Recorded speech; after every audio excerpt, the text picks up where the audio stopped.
Bienvenue. Welcome to another incredible episode of the Chez Parlay podcast. Sometimes we don't see a star's journey. We don't know what universe it came from.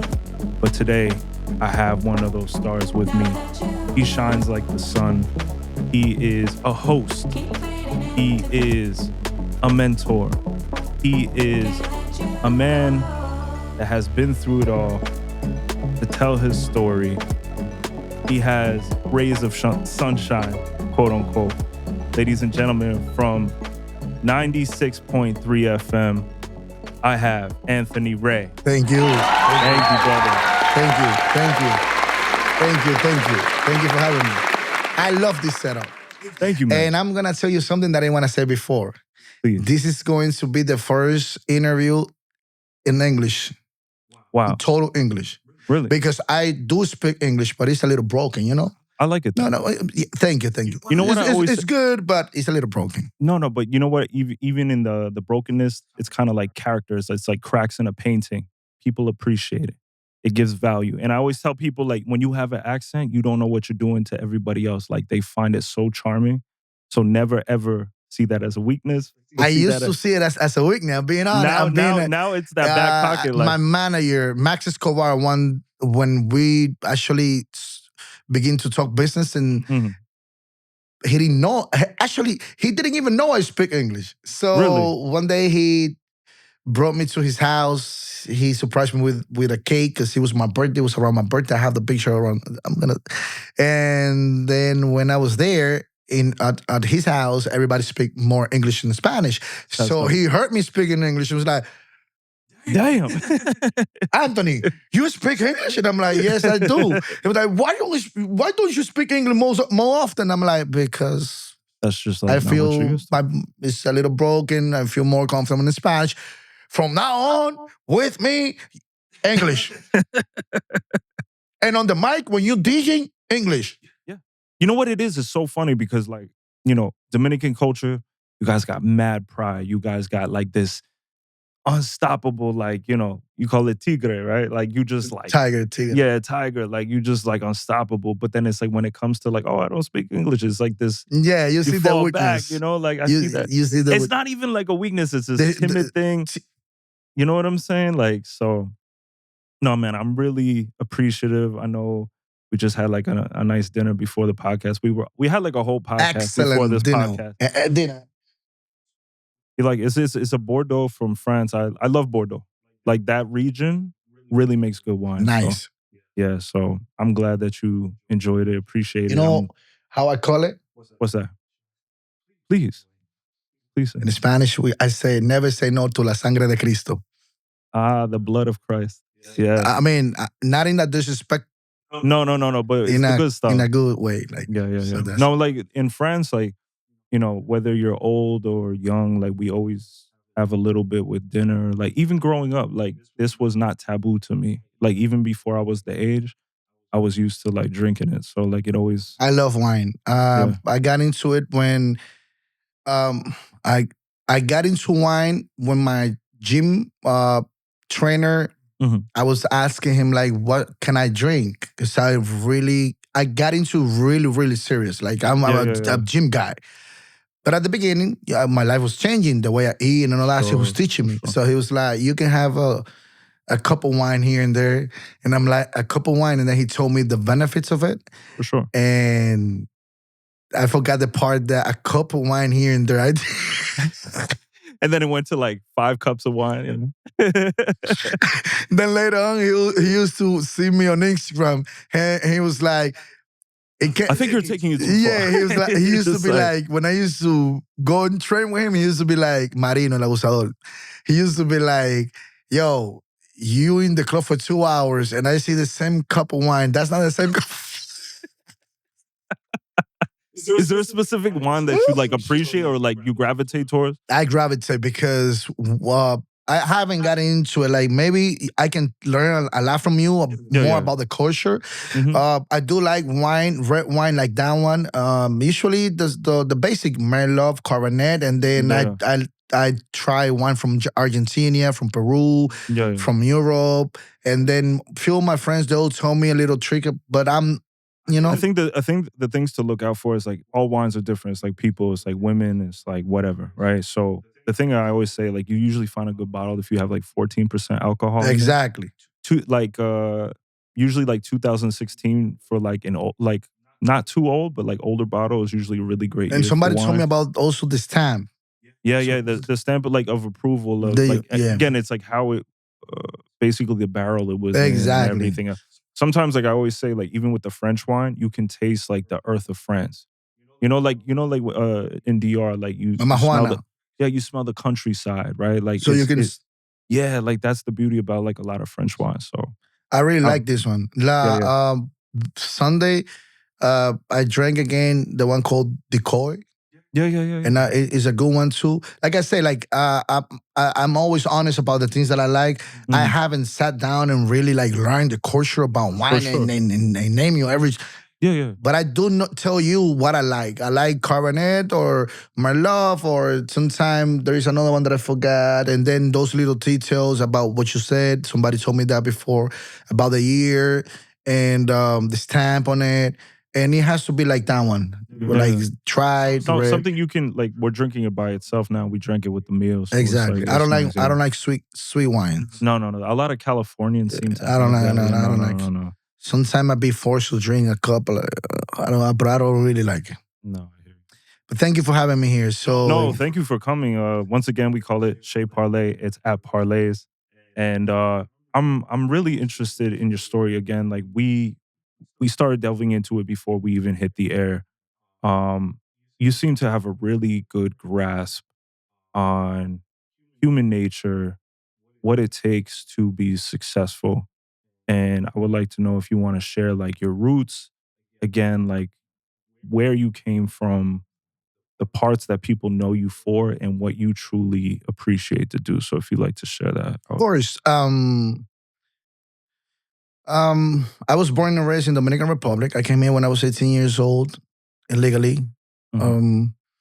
I ended up being a DJ because of my situation, because my life was not about music at all. Well, my family loves music. I used to collect music for myself. I didn't know what was to be part of friends to go clubbing and stuff like that. I was I was more of Spanish rock and music with good messages in it. And then with my family, danceable music, but like cibaeño music, like típico y bachata, that was all deep since I was a kid. So I learned how to dance when I was a kid with my cousins. And then, like I say, I used to collect music because I'm from the city. My whole family is from Manaclas, San Jose de la Mata. And for 15 years, I used to go there for a month every year, like the whole December, during the Holy Week. How do you call that? Semana Santa? Yes. And then the whole summer. For 15 years, I used to do that. So that's really part of me. So I tell people that I'm from Manacla proudly. I love my campo, but I was actually born and raised, and I went to school in Santiago. Like my friends used to be more from cities. So because of that, I had a taste of music a little different from people that are actually from countryside. So when I came here with all that, I used to help one of my cousin here and there to carry the equipment to private event. And, not to go too deep into it. One day I was sitting in a party. He asked me to play, a song, to name a song to play. And I gave it the song. Everybody went crazy. The second one again, everyone went crazy. Then he was like, you know what? Pay attention to what I'm doing, because blah, blah. And the rest is a story.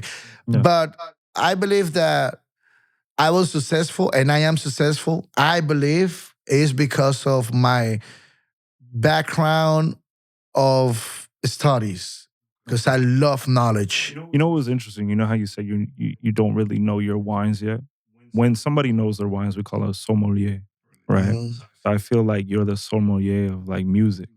Like you What do you know call it? what sommelier. Sommelier. So I feel like you can like choose what's right for the right palette. And I remember you were telling me behind the scenes that you were just able to choose records that resonated Yes. with the people. I don't know how you call this. Hmm. And this is the first time I said this. The first time in all the years I love I have that. I have a connection with Mhm. art in music. Like I can tell you when a song is gonna be a hit with Mhm. before it goes out. Yeah, yeah. You know, and it doesn't have to be like a famous artist. Like No, because no, it's no, easy no. to say Bad Bunny, that's a hit. Yeah, Because yeah, he has it going. The attention is on him. Even the song is not that good, yeah. it's Mhm. gonna make noise. It's him. You're talking about the underdog. I can hear a song and I can tell you, yo, Mm. because music makes me like it goes like I feel music it goes through my vein like, and Mm. then it goes so deep in me Mhm. that I can tell you the years of many songs. Like I can tell you like over Drake. Oh, that was in 2009 to 10. And be like, how do you know that? And I name you songs and I can take you to the year Mhm. that song came out. But because of that, because when I heard the music, it went through like me, my soul. And Yeah, yeah. and that's like memory. You expressed to me like again while we were eating that you're a man of analyzing people, situations, and that you know you have a good taste level. Like you know what to choose, right? So when it comes to artists or career paths, like do you feel like even before you got to where you are now, like it was this an instinct that helps you navigate like life in general? I apply what I learned in school. Hmm. I applied that into music. I Hmm. understood because I made mistakes and I was humiliated a lot, which Hmm. I don't take that as resentment, No, no, no. but those were motivation. Like one day I was in a place in a town called Perth Amboy, here in New Jersey, Perth Yeah, yeah, Amboy. yeah. For example, yeah. So they booked an artist, a very good friend of mine, El Prodigio. Remember, it was Okay. Prodigio. El Prodigio was gonna perform.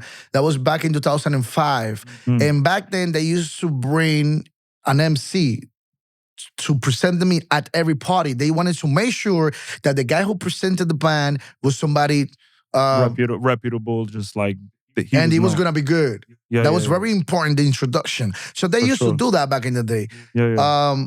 So I remember that I was playing good music before they got on. Mm. So the guy liked it.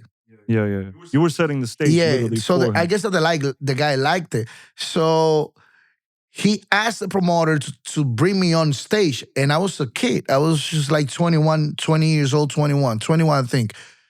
And all that was new. That was my beginnings. Like, Yeah. so when I get on the stage, he's like, oh, let's give a round of applause to this DJ. What's your name? Oh, and then that was my town, basically. So Wow. everybody was like, wow. So That's he saw fire. that. So he set me up. He said, I'm going to ask you a question. Mm. I was like, yeah, what is the question? What's the definition of music? Mm.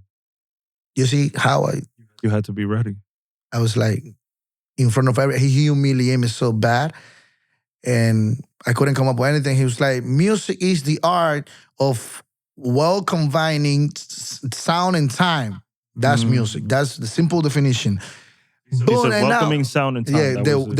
Yeah. the good, the perfect combination The of marriage of sound and timing. Timing, interesting. sound. That's the Yeah, yeah. definition of music. Okay. Here and everywhere.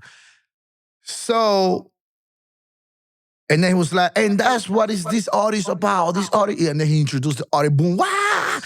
I came down the stage and I was like with this slap in my face, like, damn, he set me up. But I tell you another secret about me. When people come after me or they do harm to me, I was taught this by my mother. Okay. I don't let them destroy me by me hating them. I use them as a fuel. Like, oh, you got me good. Yeah, yeah. Now I gotta learn that. So Exactly. next time I see you and you're trying to get me, now either you still got more tricks in your under your sleeve, Exactly. or now you're gonna find somebody ready. Exactly. So those are the little tricks that I that they have helped me get all that I have. I use every attack, every mistake, every setback, everything that went bad with me, I use it as a fuel. To me, that's a teaching. And I ask God to send me more people like that. Have you seen the meme that shows a king, people throwing bricks, and he's picking up the bricks, building his empire? Oh, wow. No, I haven't, but that's great. I love that. That's me. That's fire. Set me up. Send me tricks. All do it. As a matter of fact, I don't want people to stop. I feel people don't see failures as like a left or a right to their destiny. They see it as that's a big mistake. It's a big mistake. Big mistake. Big mistake. That's the greatest opportunities that you have or anybody have to become better. I think you want to be the king of awkward situations a lot of the time because it only builds character. It builds character. And you need to be like, what else could be worse than this? And you need to be humble enough to accept when you lose. Absolutely. That doesn't mean that you don't learn. You learn, but you'll be like, damn, you got me. Exactly. And I damn, you got me. When you're a man and you can admit that, it's like a slingshot. Exactly. You're getting pulled back, but you also. So that's what helped me to get everything that I have. It's just that mentality, my preparation. I'm a guy that I'm always every day. If you go through my phone, you'll be crazy. Like you also mentioned that like they called you the hick, but you didn't use it as a weakness. Tell me a little bit about that. No, because what happened is that we were very poor, very, very poor. So when we came here. How do you say it in Spanish, by the way? Hick, campesino. That's what I mean. That's what I mean, campesino. So when I came here, which is good, because I am campesino. And I love, as a matter of fact, I was in the R right 2 weeks ago. And guess where I went? Right there. Mi campo. And I didn't go to that place since 2001. That was the first time. But I'm in a stage in my life that I'm making a lot of changes. So I'm going back to my roots. So I went to the house and the places that I used to go play as a kid, and through the farm, the river. I went to every place that I used to go when I was a kid. I went to visit my grandmother, which is really important to me. And as a matter of fact, when my grandmother, Maria de la Luz Esteve. So when I spoke to my mother, she was surprised when I told her, when I die, I'm going to have it set up to bring my body and be buried here. Wow. She's like, hey, you crazy, because your family are gonna be born here. They're not gonna go. How they gonna go over there and like visit your tomb? I'm like, I made sure that it's a journey. I made sure that you're gonna make them work. I made sure that I take them there all the time I can, so they can know where we all came. Now they have their own choices. You become a relic that they have to exactly. Pick up. But me, I want to be buried over there. And a lot of things change in my life. But anyway, so that's what it means, campesino. That doesn't offend me at all. What are like 2 or 3 things that you really love about the countryside that really feel that made you you, that is things that maybe experiences people don't naturally go through that build the character that you are today of Anthony Rey? I won't even say character, the success, the man that Anthony Rey is like. I think that the fact that I know the humbling. If you only had an idea how deep into the mountain it is, you'd be like, are we really talking about this? It's really, really deep in the mountain, like really deep in that. Yeah. Because you're so urban lifestyle right now. But that I think that always I'm gonna say it. He knows that I love him to death. That's my brother to death, Max Escobar. He was the one that gave me the New York culture, like the New York, not Jersey, New York culture. He told you how to navigate it. He took me from being that Dominican raised in the R to know. Here, I remember that we used to come from the club at 4 a.m. in the morning, and he'll have on the computer JC all his Reasonable Doubt albums and Nas, and then I met a Colombian girl, Jaelis, that she knows. I love Jaelis today. She's married. She lives in California. Shout out to Jaelis. And Jaelis also saw me before the jump, before the change, the race, the race, because I started making a lot of money in the race. Mm-hmm. So we bump into each other in Midtown. She used to be from Queens, and it was in a party at HK Lounge. It's not there no more. HK Lounge. No, but yeah, that was bumping back. Yeah, so it was Midtown, a two-floor club. Upstairs was the Camilo, downstairs Latin. It was me. So when she got tired, I remember that she came downstairs to have a little air because it was not that crowd downstairs, and she wanted to take off her heels, if I'm not mistaken, and that she loved the heels till day. So she didn't want to do that upstairs. So she heard the music that I was playing, and she's more into art too. She's a very knowledgeable, well-educated girl. I love Jaeli. She's my friend. Anthony just stated now, when he gets the girls out of the heels. Yeah. You know what I'm talking about? She was like, hey, shawty, because she had that like Queens. She was all Queens all the way. She was like, you sound like a LL Cool J song. Be like, she was from Queens. Because when I love people, like you can tell. Yeah. So she was like, hey, shawty, can I buy you a drink? Another thing. I used to be from New York, uptown in the Bronx. That is not very common, a girl offering a girl a drink, especially the DJs. I don't want to disrespect nobody, but you know what I'm talking about. So she was like, can I buy you a drink? And I'm like, she was like, yeah, what do you want to drink? And I'm like, whatever you want to give me. She went to the bar. I think she bought me a beer. And then when she came with the beer, she was like, we're going to make a deal now. You see these heels? She's just like that. You see this heel? These are my favorite heels, all right? So I want you to treat them like your baby. Anthony Rey, the heel dropper. I love if you only had the opportunity to meet Jaelis. And listen, I'm serious. When I come back, you better have them. So I put the heels away. As a matter of fact, I put the heels right next to my CDs. Do you remember what the heels were? Were they no, I don't remember the color. No. I don't remember. I'm not gonna lie. So then she stood around listening to the music selection. And then at the end of the party, she was like... Do you remember what you were playing during that? Of course. Yeah. At that time already, I was playing Spanish rock. Oh, dope. Spanish rock. I was playing... Oh, that's a vibe. Like, people weren't used to that. You know, because you love art. You know. So cheers to that. Hold on. That's fine. Rock is another thing. Bringing Spanish rock to Queens. How dare you? I was playing Spanish rock. Crazy. And then she came back like 20 minutes or 30 minutes later, and she was like, shorty, can I get my heels? I'm like, here. And then she was like, you're going to go far. Mm-hmm. Like, just like that. I had few people in my life that told me that. She was one of them. She was like, you're going to go far. Did it hit you? Because you're big on vibes. Of course. Mm-hmm. All those comments were also my motivation to continue, because part of the brick of your because castle. I didn't ask for that. They just she was like, "You're gonna," but she could have said, "You're good, I like it." No, she was like you're gonna go far, you're gonna go far, and then she said, "But you need help."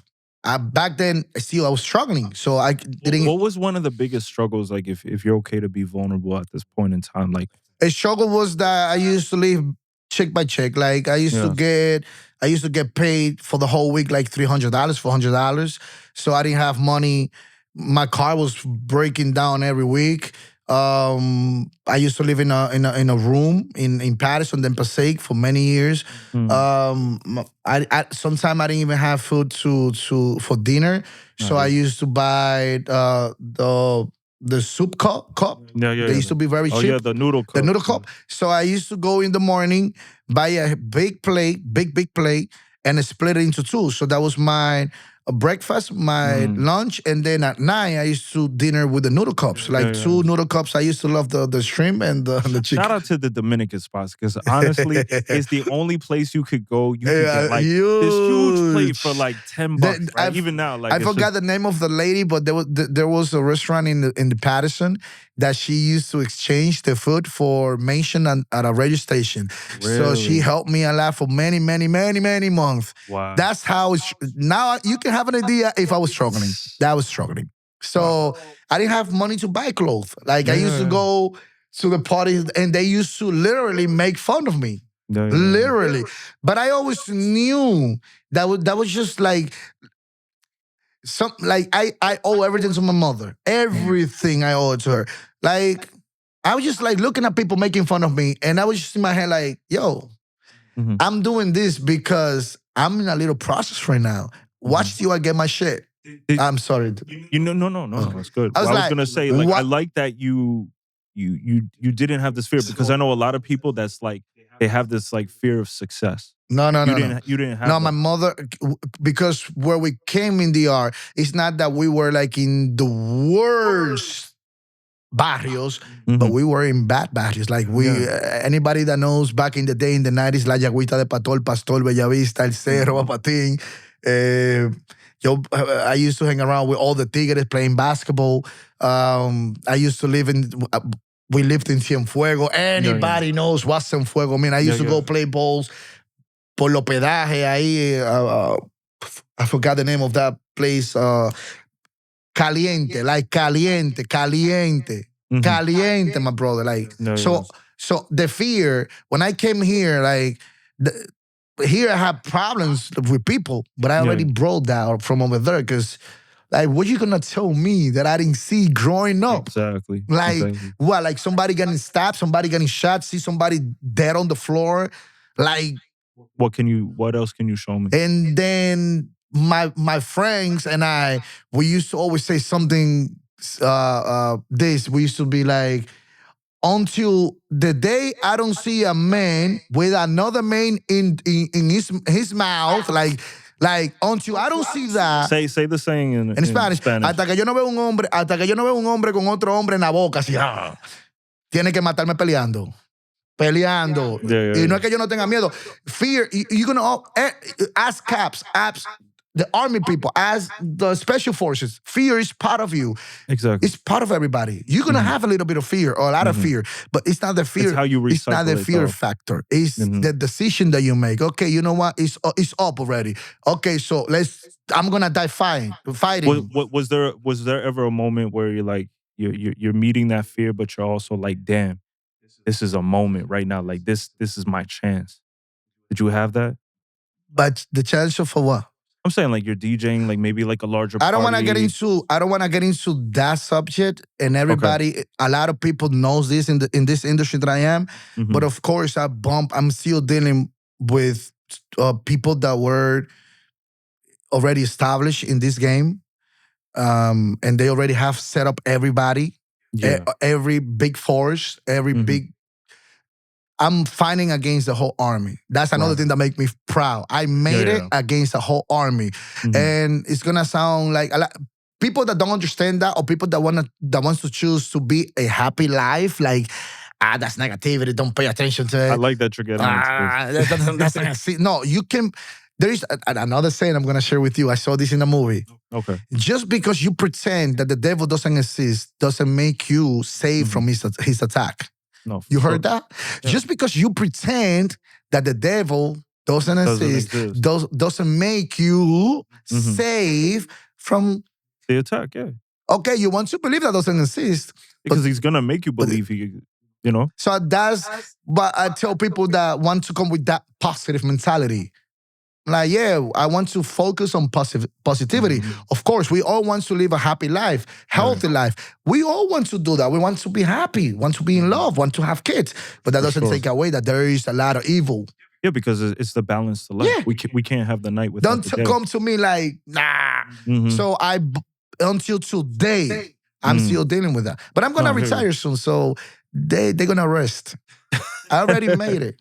Yeah. I'm not rich, but I already made it. All my dreams, they're not gonna erase that. What is something that you're truly I'm good. My mother is good. I'm healthy. I wanted to beat Mega. I'm a very competitive guy. Competitor. Yeah. Competitor. People confuse competition with personal and hatred. Competitor. So I am the type of guy that if you tell me, do you want to join the Golden State Warriors, or you want to join, let's say, what team is struggling right now? Chicago Bulls. Let's say now, okay? Yeah. Trust me, 1,000% that I'm gonna choose Chicago Bulls because I'm thinking about my legacy. I'm thinking about the real challenge. I don't want to be part of something that is already winning because whoever was part of the winning process, they always gonna take the credit. Absolutely, they're always gonna be on top of you. Like what happened to LeBron James in Lakers? Has LeBron James in that organization, I'm talking in that organization, has LeBron James done what Kobe or Magic did? He's done I'm asking you, he did it? No. Exactly, but he's LeBron James. Yeah. But that's what I'm saying. He went to an organization. It's different. It's like you know where everybody gets like this. I don't know. We were talking about last podcast, like this, like attendance award. Exactly. It's like no, there's this like legacy that you have to. Yes. You have to push for. Yes. Kobe never took a break. He's Kobe for a reason. Jordan, he's on the shoe for a reason. Exactly. You know so that's me. I like to risk. So when are you dropping in the Anthony Reys with Nike? Oh. I don't. He was like, what? I don't think that's gonna happen because I'm seriously retiring soon. Okay. So a lot of people are like, I tell people close to me. Are you retiring because you feel like you've accomplished what you needed to come for? I accomplished what I needed to accomplish. I did it. I beat Mega many times. What is your proudest accomplishment? So my proud was that to beat the. Gotcha. To beat the #1 radio station in the world. Everybody knows that. Mega is like Coca-Cola. They Coca-Cola. And I beat them many times. And you see how happy I'm at? They're not going to take that away. They cannot take that away. The numbers are, I beat them. Numbers are numbers. I beat them. I beat them and I say that I was going to beat them. And I went against the whole army, myself, and moves myself. And somebody that used to work there, he used to be my boss. I'm not going to take his credit away because no. Without him, thank God that but it's like shaking hands after a game. They put him on my path because you got no idea. But going to the point, I beat Mega. My mother was good. I made sure that the first thing I did when I was going in my rock star lifestyle, because you know when you get money like that, I'm telling you how I used to struggle. How do you balance that? How do you balance being Anthony Rey from like Campo to Anthony Rey, New York? My mentors got me ready. I had a mentor that he taught me the business side of the game. Not the talented guy, not the artist, not the DJing, but the business side of the game. How to stay stable. Exactly. People don't understand the difference. There is a huge difference between being on stage performing and being a business person. Did he come to you or you feel like you attracted him? It was meant to be. We bumped into each other at a local radio station in Newark back in 2005. Okay. And like the Colombian girl did, he saw me struggling, trying, like not giving up. But he knew. And he was like paying attention to me. Like, and then weeks later, he came to me, he said, "You're gonna be so big that one day," and he is well respected. He's a big guy from Santiago that came here. Like his name, I was just like, and he told me like that. He told me like that. I am going to see you one day on TV, and I'm gonna look up to you, and I'm gonna be like, I told you made it. So people like that telling me stuff like that. How do you feel being respected by like Univision or Telemundo, like on that level too? Like that's big in the culture. That's why I'm telling you I'm happy. They're gonna take that away. I made it. The numbers are there. They know. All of them know. You find DJs that had happened to me already that they want to discredit my stuff. Like they want to, and they make a fool of themselves because numbers are numbers. Numbers are numbers, my brother. If you put out a song and you sell 5 million copy, 10 million copy. Somebody's gonna be in like, oh yeah, you sold the 10 million copies because it was the pandemic. Everybody was in their house, and I'm like, that's crazy. Did I sell it or did I? Why didn't you do it? Why didn't you do it? So it's crazy. But that's you can see my happiness in my face. Once again, let's congrats. Cheers, man. Yes. Like that's amazing. And I am not ambitious. Like I don't want to be like super rich. Like I don't kill myself like getting up, like missing sleep, missing family time just because I'm gonna be rich. No. I want to be able to make good money enough to be good. I think the pleasures are like the ones like again before we were having this conversation, just eating. Like those are the pleasures in life. I know it's like simplistic, yeah, of course, but it's nice. Of course, I went to my country to looking for that, looking for my roots, to looking to. Of course, money is really important. Absolutely, it is really important. It's but my grandfather always said it. He said it's convenient. It's convenient, yeah. So, but I'm being honest with you, and anybody that knows me, they know this. I am not like a hungry person. Like money to me is just a tool. Yeah. And yes, I do work. I do want to do stuff to make a little more money, to have that cash flow, to have to raise my kids when the times come. Yes, I want to do that. But like I said, there is a huge, big difference when you become a person that all you think is money, money, money, money, money, money. You don't sleep because you want to get money. You get sick because you want to get money. It's a never-ending game. Yeah, nah. What's retirement looking like for you? What's something you're looking I'm gonna get into to? other things. I'm gonna get into other things. I don't see myself never stopping working, but there are other jobs that you can do it more relaxed, and you can be anywhere in the world doing it from a computer. Mm-hmm. It's like less having the pressure of being the president. But then you're like the president before, and exactly. Then they know you so for I I want to be behind the scene. I will erase or deactivate all my social media. That's gonna happen for sure. Most likely, my phone will also just maybe I turn it into a Google Voice, but I'll change my number too. Like I'm gonna. You don't really have an attachment to it in that sense. No, like no. Like, and the pandemic was one of the biggest blessings to me. Okay. I'm sorry for all the families that they lost their loved one, and I understand it was a very hard time. But in my case, it was one of the biggest blessings for me. It makes me realize that I was living in a fast life, that I was missing a lot of important things, family, myself, time to think, to meditate, to look into other markets, other industry, because I stopped DJing for the whole pandemic from March 1st. That was when they declared the pandemic until July, the end of July, so you felt like 2021. It was more rejuvenating for you. I was the happiest person ever. People didn't see me. Of course, I was making way less money because I was not in the street. Yeah. So but it was proving to me that that's not everything. I de-adjusted myself. If I go back again, I will, please God, put me through it.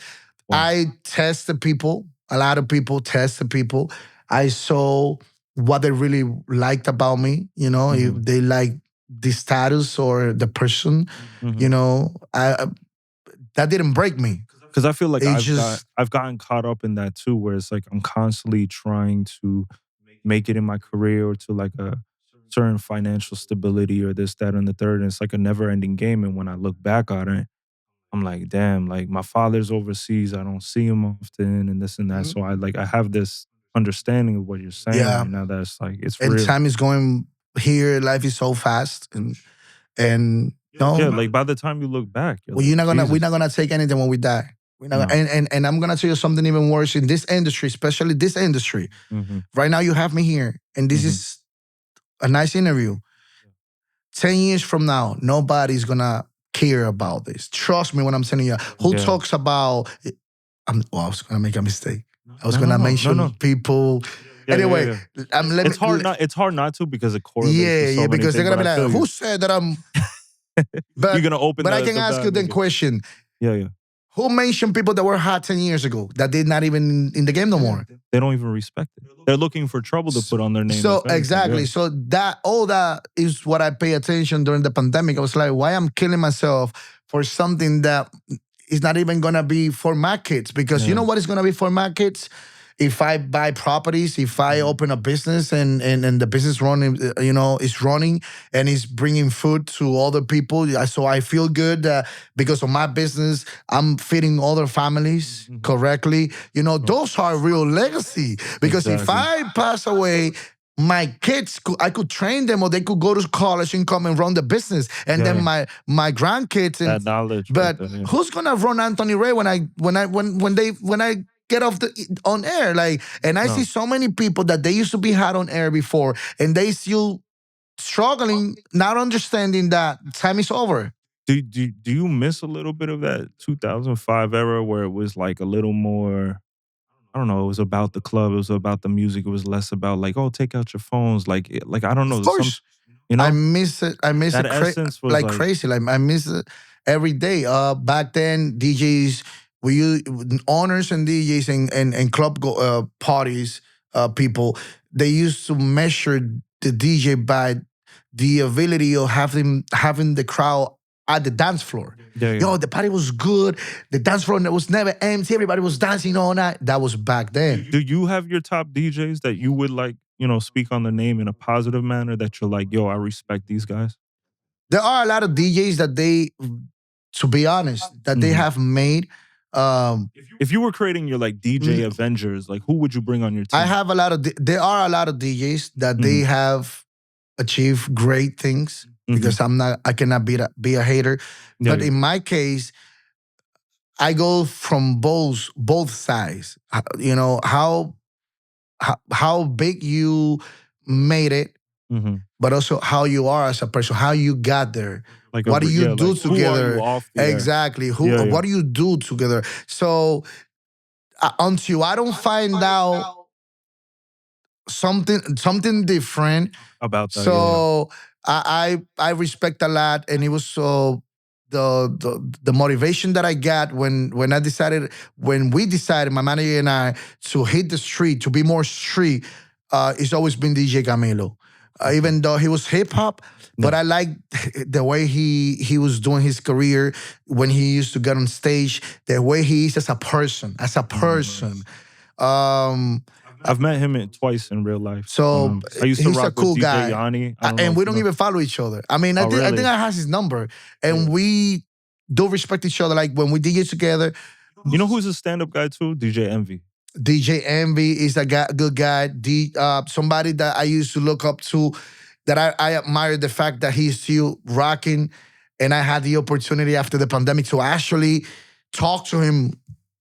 Fun Flex, DJ Enough. DJ Enough. Yeah, DJ Enough is like that guy. DJ Lobo helped me a lot. Lobo was the one that gave me the last push to get into Univision. Like I say, there are all the DJs that they are big. But there are all the things that people don't know. And I cannot be a hypocrite. I cannot swallow, like I cannot record this and be like, oh, this, no. Because I know a lot of things that people don't know that I gotta still deal today with. So no, I mean, your greatness, to me, you are destroying it by other things, with other things. I always wanted to, this is why the reason I created this platform, because there's tons of times, like I've had songs on the radio that you don't even know it's me. Because somebody, messed me over. Snake mentality. Exactly. And I'm sorry. No, I get it. But like when you speak on that, like that's why I said I opened this for this, platform for other up-and-coming DJs, other artists, music artists, other cinematographers to understand the beauties in our industry, but also like the real negative aspects to, like if we can be the YouTube mentor, that's what I'm trying to build, I'm going to tell you how DJing is today. I am not. Listen up right now. I am not in favor of blocking DJs, and I'm gonna tell you why. DJing got to a level already that it's a combination of good music with the DJ personality or the DJ character that he built. Because we are a product, You could be something on stage and totally different behind the scene. Exactly. So I believe that when you put somebody on stage to rock music, you're gonna like the music that the person rock, but trust me, you also like the fact that it's that person playing the music because of the way he plays the music, what he says on the mic, and how his charisma. So everybody has their own opportunity to create and develop their own way of character idea. So why should I worry about you doing good when I can develop myself and do good too? Because at the end of the day, we DJ, we open format DJ. We play music of artists. DJs are playing like MC too. Like you're like master of ceremonies through the mic. But you understand what I'm saying? Like exactly. Are you? Did you come from the scratching era, or you just like really? I never got into the scratching era because, like I say, I began to DJ with real like Spanish tropical songs. And back in the day, you couldn't scratch on a salsa or bachata. You would get fired on the spot. So I never, but I do have. But see, people don't realize that about the Latin culture that you weren't. It's like scratching electronic music. Exactly, it wouldn't make sense. Just try it. And you see what's gonna happen. Just try it, see what happens. The crowd of EDM, the real crowd, just try to because I have some DJs or like some, like they came from strictly hip hop backgrounds or whatever. They might have had like a little bit of a reggae. But then I have like reggaeton, which is like, okay, maybe it's a little bit of hip hop roots or dembow. But like when you come from like a merengue, bachata, salsa era, you're adding life to the party, but it's more that you're. Remember what I was saying about being a business person and being talented? Yes. All right, I'm gonna tell you what happened with scratching, okay? Okay. I love scratching. I used to go to YouTube and see the competition. But the scratching is an art. Nobody can take that away from scratching. It's an art. Absolutely. It's an art. It's amazing. It's its own form. But let's talk business. Let's talk business. Do you think that people that go out to a club want to have a good time, drink, and listen to music, they're going to tolerate a DJ scratching on every song every 30, 40 seconds? You know why? Do you think it's going to happen? Because the formula said timing plus, I'm talking to your business. I'm not talking about, I'm not talking against crashing. That's what a lot of young DJs, because young DJs make that mistake, is that they are so nasty, crashing, super nasty, but then when they get on, they get into the... And I'm like, yo. You got nothing to dance and people, it gets to one point that people like, yo, let it breathe. The face. And then they don't understand that. They think that we're hating. We're business. Exactly. We are doing, it's a business. And forget about promoters, forget about DJs. It's the consumer. You're not gonna convince baby to like something that she's already repelling. Like she's like, yo, let her breathe. Exactly. No, because you gotta like it. You gotta like it. Yo, let's go. Exactly. And then you lost business. Yeah. It's business. It's making money. If a club owner knows that you make a lot of money at the bar, guess what's going to happen? Yo, let me get your number. I want to bring you back. Exactly. It's number, my brother. And that's what you had to build. And this is what a lot of people don't understand. And they coming after me in a place here in New Jersey because they think I'm doing magic. It's not magic. It's a Would simple... you say you're more Jersey or more New York? I'm more New York. But after the pandemic, since I'm planning to go away, listen, New York, especially Uptown Bronx, it's a different animal. Okay. It's a different animal. Yeah. I went there. I established myself. I was successful. I know everybody over there. I work in every major club. But people need to understand this. Jersey DJs need to understand this. Uptown is a different animal. It's a different animal. You got a club right next to each other. From a level 1 to 10, what do you think it is? They are 15. Different animal. They got songs in Uptown that when you go there, you'll be like, who's that? That's crazy. And it's popping. Everyone's going crazy. And you'll be like, who's that? It's a different world. Yeah. So when I feel like as a DJ, you really got to study. You got to, of course. You got to. I am from Jersey, but my career blew up in New York. Everybody knows this. My manager from New York. Everybody knows this. As a matter of fact, I got hired in the station because I was hot in New York. Yeah. To me, New Jersey is now the best market. It's the best market. But they're having a problem right now. Okay. There are a lot of... This is going to be a real... Wow.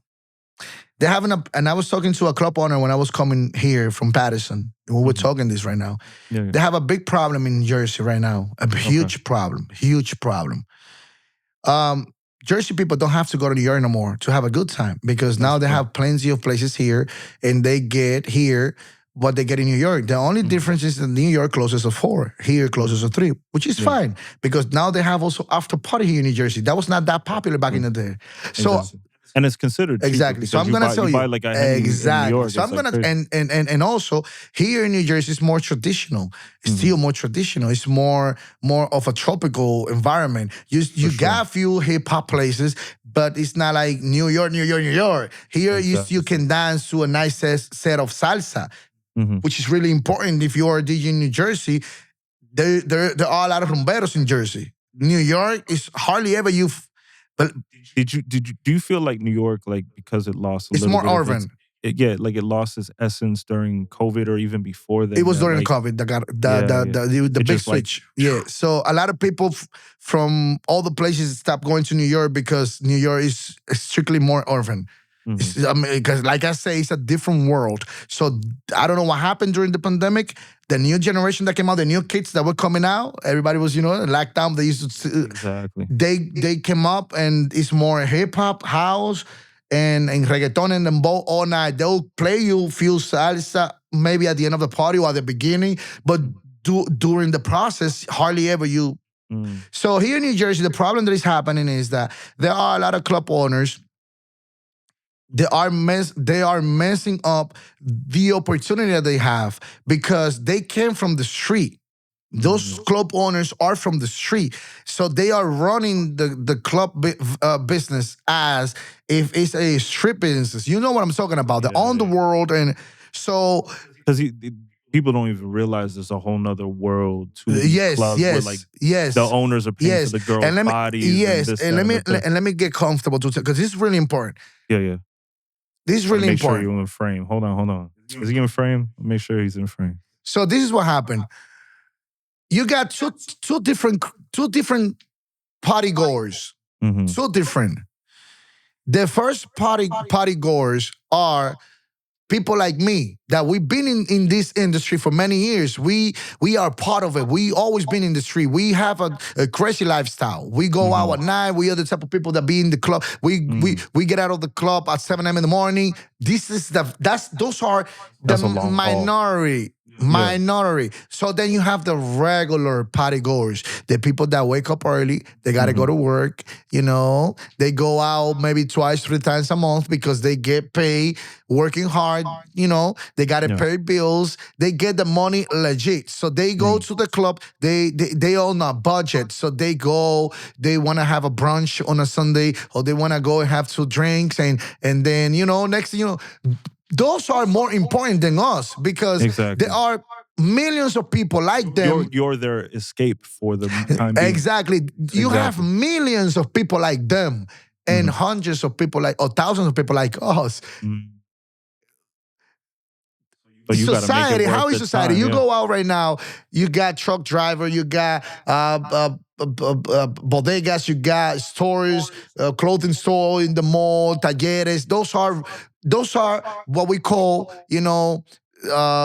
regular people in a society. Those are the normal society people. They have a 9 to 5? 9 to 5. There you go. So, and you got to cater to them in a certain degree. So what happens when that crowd come to your club and when they come to the club, they walk in the club and they get this vibe, this environment of a lot of tigueraje, tigres que son amigos del dueño, amigos de los DJ.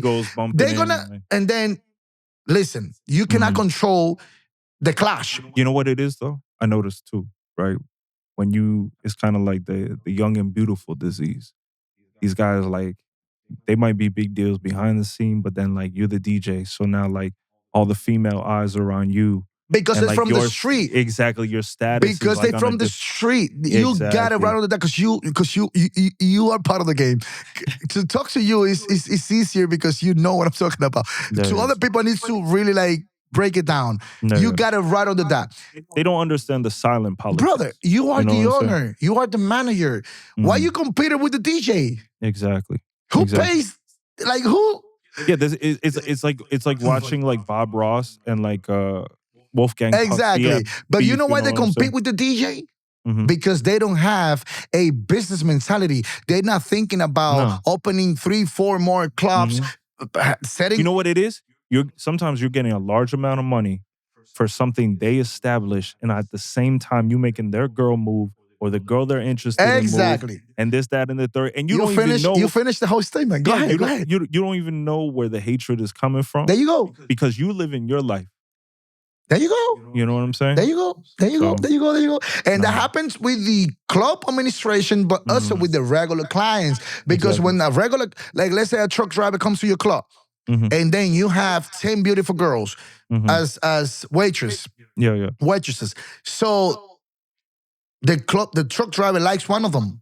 So the guy be like, yo, you know what? I came to buy 2 drinks. Now I'm gonna buy a bottle. I want her to serve me. Okay, so to serve me. So next thing you know, he's trying to talk to the girl, and then the guy is cool. She's laughing. Next thing you know, the owner's friends is also hitting up on the girl, and next thing you know, now the owner's friend is mad because that client, and then and it's funny you because understand what I'm going. And you're just DJing laughing because you're like, oh, I already had that girl in the bag. And they all I'm fighting gonna say it. They are fucking up their own businesses. Exactly. Listen to what I'm saying. The last market that is still alive in Jersey is Elizabeth, New Jersey, because Patterson, they fucked it up. Fucked it up because of the same shit. You know what they did in Patterson?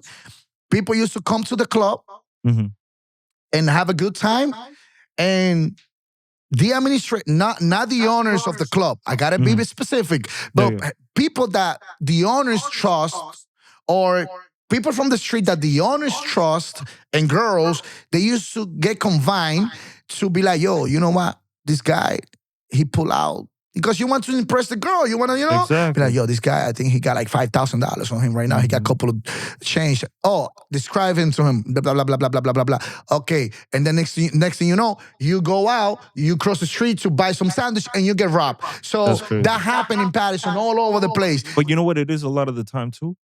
It's like a guy never drove, but his first car's a Ferrari. Whoa. Exactly. You got nothing in between. Exactly.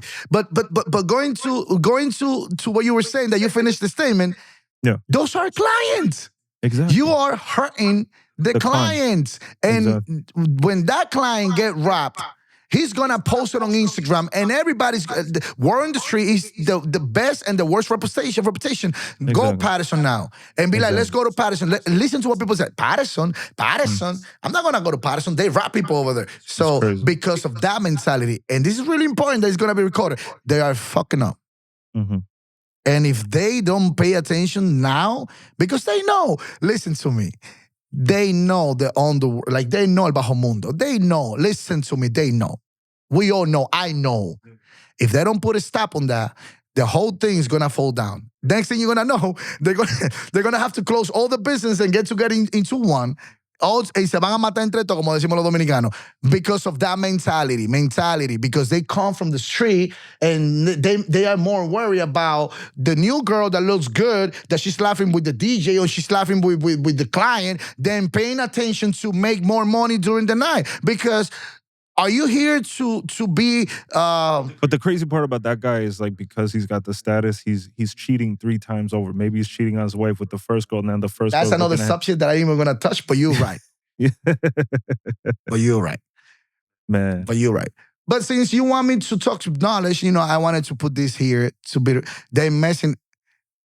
If I tell you they messing the thing up, I'm gonna still be there until it's still alive. If they don't stop it, they're gonna mess it up. No, but it's true because, I've seen that so many times. Like, you could give birth to a great new platform, a great new club, a great new situation, but your ego got in the way. And I've been there. I've been the product of that, in the sense that, like, I remember when I was young, I was the new producer on the block. I made music. The girls were feeling the joints in the studio. And then somebody else is just looking like, damn, my girl and her girlfriend are feeling this. Cut this guy off. Mm-hmm. You know what I'm saying? They catching too many feelings. And you're just doing what you're doing naturally, where you could care less almost even about the girl. You just want the opportunity to create something timeless.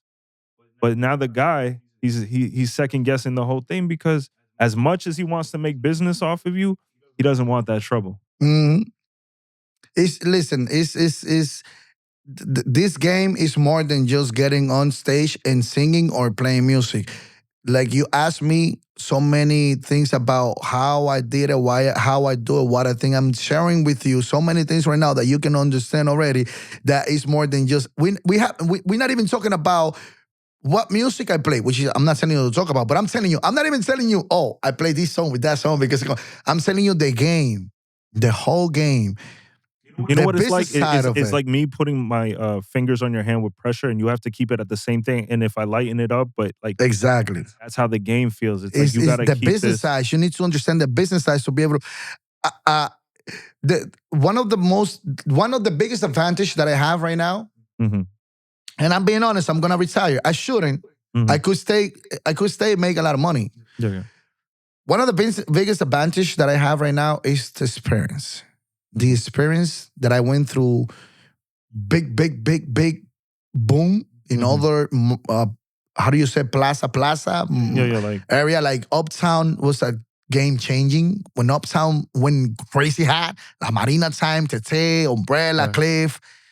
I tell all the people all the time, I got to perform at La Marina as an artist. Oh, there you go. So you know what I'm talking about. Yeah, it was Who used to hang out over there? Leonardo DiCaprio, Jay-Z, Beyonce, Fat Joe, French Montana, Breathe. Fabulous. All these people, celebrity. JC went to 10th Avenue to Negro Claro, went to Arca Lounge, my friend Junior. Wow, I'm telling you how hot.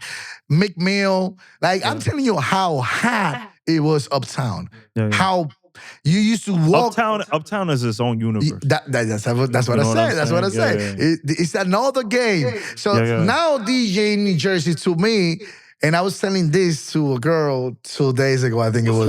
What's that I was like, listen, DJ in New Jersey to me, it's like going to kindergarten. Not disrespecting, it's going. No. But when you come from that, that era. I keep it simple. It simple. If you feel offended, I'll tell you then, go to New York, pick a county, Queens, Brooklyn, Bronx, or Manhattan. Go to New York, make it there. Become hot over there. And then come back and tell me if I'm talking crap. When you do that, come back and tell me if you still feel offended. What's the place that everybody would go to for like food and drinks after the club? What was it called? You know what I'm talking about? Uptown. In Uptown right now, they change, but they have two places for Dominicans in Manhattan. One is on 10th Avenue. Casa Mofongo. There was not like that. Yeah, that's one of them. That area.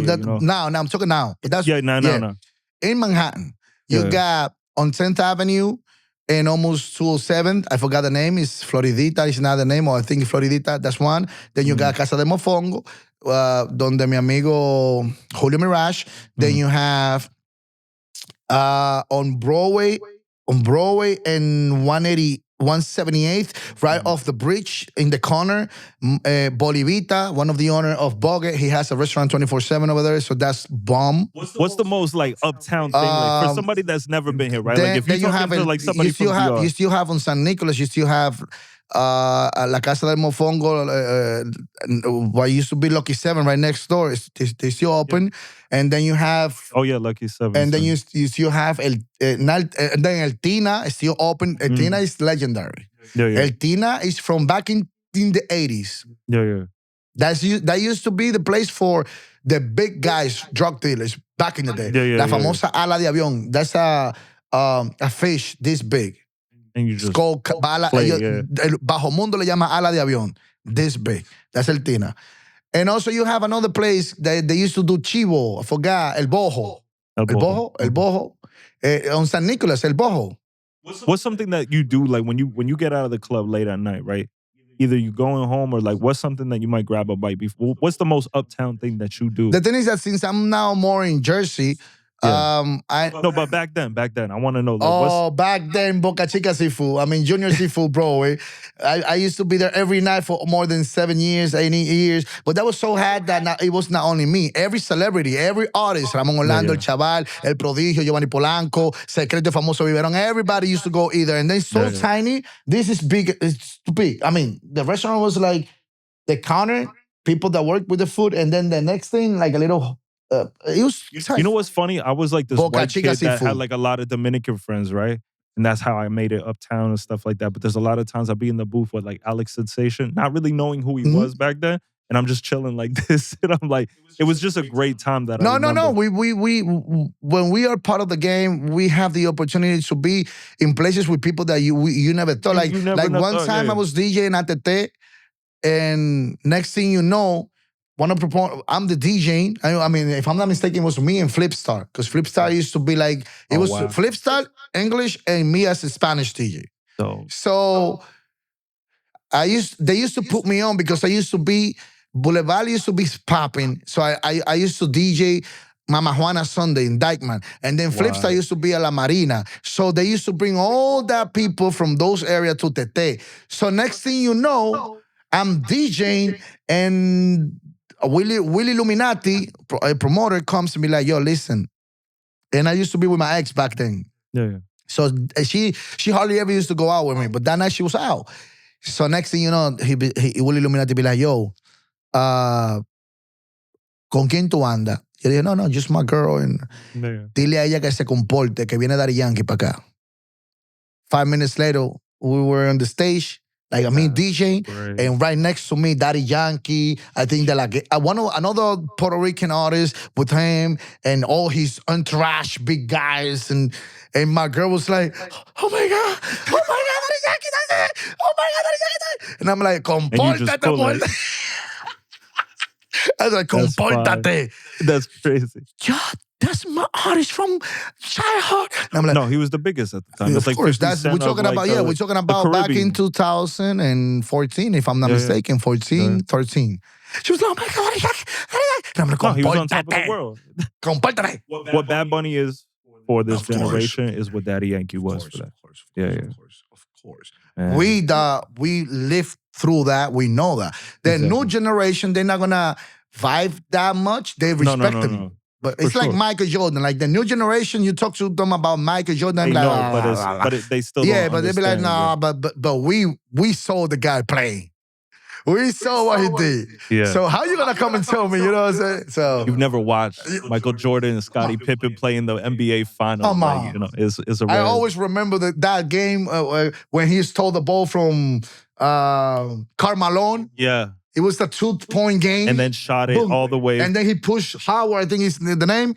And then he stood like that. Yo, he was so magical. He knew that was gonna be like his last shot.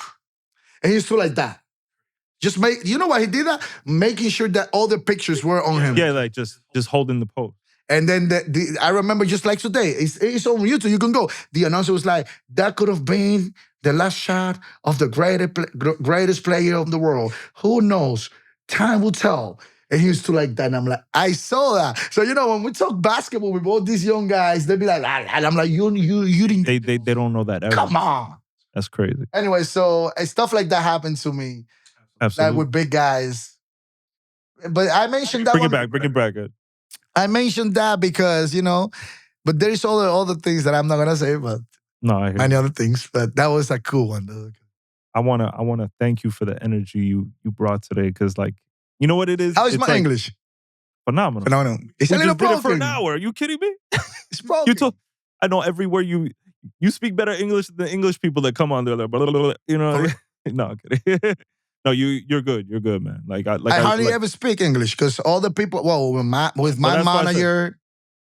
For you to give me an hour of your English, I'm honored. And like, if I could do that for you in Spanish, I would, bro. Like, you know what I'm saying? I'm working on it. I'm you know, maybe next year you come back on the podcast. There is a lot of people be like, yo, you speak English? Until today, they recorded me in Elizabeth doing some commercial for the city of New Jersey. Yeah. Shout out to Pina. So the city of New Jersey, They picked me and Jumping Jay and Lina Cornejo, a beautiful artist from Elizabeth, Colombian artist. Yo, and Lina, I'm sorry I haven't gone seeing you, but I promise I'm gonna go. Lina Cornejo. So they had me doing an English video. Yeah. And this is so funny. So I do the video. They send me the video days later when they edit the video. So I posted on my Instagram on my post. Go and see the comments. People from back in the day be like, "Oh, in English." And I'm like, good. yo, todavía, like, yo, All it's still coming back. They go, "Oh, crazy. The whole video in English. ¿Cómo has avanzado?" And You know how you say like you beat La Mega? I think like this English thing is what people see as the greatest accomplishment. You know what I'm saying? But I tell you something. I'm gonna tell you secrets, all right? Yeah. Not because I was gonna be a DJ, all right? But since I was a little kid, I knew I was gonna live in New York. I used to go. It was just like an unknown, like a known thing. I used to go to the trash. Mm-hmm. Listen, to the trash of los viajeros. Viajeros, some people that used to live here used to go over there, buy houses or build houses. So they used to throw away magazines and stuff like that, and totally in English. So I used to go to their trash and pick up the magazines to see pictures, because remember, back in the day in the 90s, the internet wasn't around. No, you only saw New York in movies or in postcards. Yeah. So I used to go and pick these magazines. I used to try to understand the language. I used to pick the words and write it down on a notebook. Were you one of the guys in school that you thought like, damn, I'm gonna use English the least, but now you're using it the most? No. I wanted to learn English so much, but in the school, if I'm not mistaken, they used to do English and French, and I already forgot a lot about French, but I know the basic thing like comment ça va bien. Ça va bien. Vous parlez français un peu? Un peu? Juste un peu? What is that? Vous parlez français juste un peu. You speak a little. Not anymore, because like I said, I forgot. But back then, yes, because the teacher was so. He was swagging. The teacher was so fire. I can imagine. And so we all used to mess around with her, like bothering her. And then we were forced to learn to be able to, because she used to be like, you want to talk to me? You got to talk to me in French. So, she sounds like every other French woman. So she was like, you got to talk to me in Spanish. Tú me tienes que hablar en francés. Yo no entiendo. And then later on, she was saying that, but in French. So he forced us, like me. So I used to learn, I learned, and I used to talk like the real basic. But I'm talking to you back in 99. Yeah. Because like the thing is, like, you know how there's like que lo que and like all that. So it's like for us, we have our certain slang. So you'd be like, comment ça va? Like, comment ça va is like, how you doing? Mm-hmm. And you'd be, ça va bien. Ça va bien. And then like, ¿Cómo te tapela? Yeah, and then you'll be like, you're like, how's things going? You'll be comme ci, comme ça. Comme ci, comme ça. Yeah. So it's kind of dope too. Like, that's why for I'm gonna Spanish, learn. I'm picking when up I on retire, things. that's one of the things that I'm gonna do. I'm gonna jump into learning different languages. And the first one I want to learn is French. But then it was French and English. And then when my mother came here, she sent us, me and my sister, to an English institute. So there I learned like the basic things, like the basic vocabulary, like the I am, the to be verb and all that. So by the time I came here, even though I didn't speak English, I used to talk a little bit. Like, I am, you are, she is, happy. And some people don't even understand that part because it gets very complex to a lot of people. So because of that background, it took me, listen, it took me 6 months to learn. Not this fluent, to learn 6 months. Shout out to Mama Ray because she apparently held it down. No, listen. I owe everything to my mother. Everything. Until today, I told her every time, like, yo, Mom, thank you for never giving up on me. Like, everything. I am successful. I am the way I am because of my mother. And I am happy that she never gave up on me, because I went through my phases. Like, when I was making crazy money, listen, my mother had a lot of patience. And when she saw me going crazy, what she started doing was she started praying more. So she used to send me prayers every day. Not even one day went by that she didn't send it to me for years. And she used to be like, my son, do you listen to what I say? And I said, yeah. I never opened the... until like almost 4 or 5 years later that then like something changed in my life and a lot of things were happening and I started listening. And then I went back to church little by little, like back in 2018, 17, 18, at the end of 17 and then 18. I went back to church, but she never gave up. She saw me going crazy with money. I'm not saying that I was rich. Mm-hmm. The soul was with. I was not, but I was making a lot of money. Yeah. Talking to a guy that used to live in a room and dinner in subcoop, to live in a condominium. Back then, I used to pay like $2,300, jacuzzi inside garage.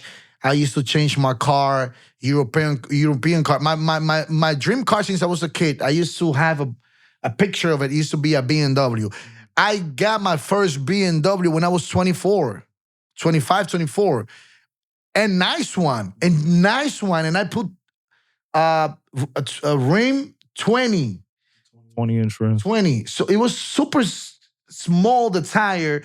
And I used to break that rim every month, taking the FDR, going to Williamsburg. And every month. But that's the biggest flex you could do as a New Yorker. Like, I fucked up my rims on my BMW, but driving to New York every day. Listen, when I used to come back from New York, from Brooklyn, the GPS will send me through Holland Tunnel. Guess what I used to do? I used to avoid the GPS, go all the way to 34th Street just to make sure I drove looking at the Empire State Building. And back then, as a matter of fact, I have it today, the sun on. Back then, the song that was hot was Over Drake, which is, I know too many people here right now that I didn't know last year. Who the fuck is I swear, in the last few nights, I've been everywhere. That's like when he was first coming up. That's my time too. So that song went with me like, what am I doing? What am I doing? Oh, yeah, that's right. I'm doing me. Driving through the 34th Street, like with that, money and all that. And I'm like, and going crazy with girls. And I'm like, I made it.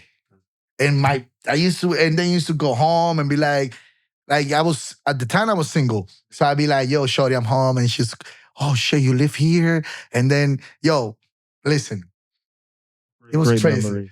Girl that used to step into that apartment, girl that was already mine. Like, crazy.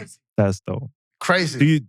For your final words, do you have any final words for the youth or anybody that is looking to be, on your level? Like, do you have them words of wisdom before you leave? Yes.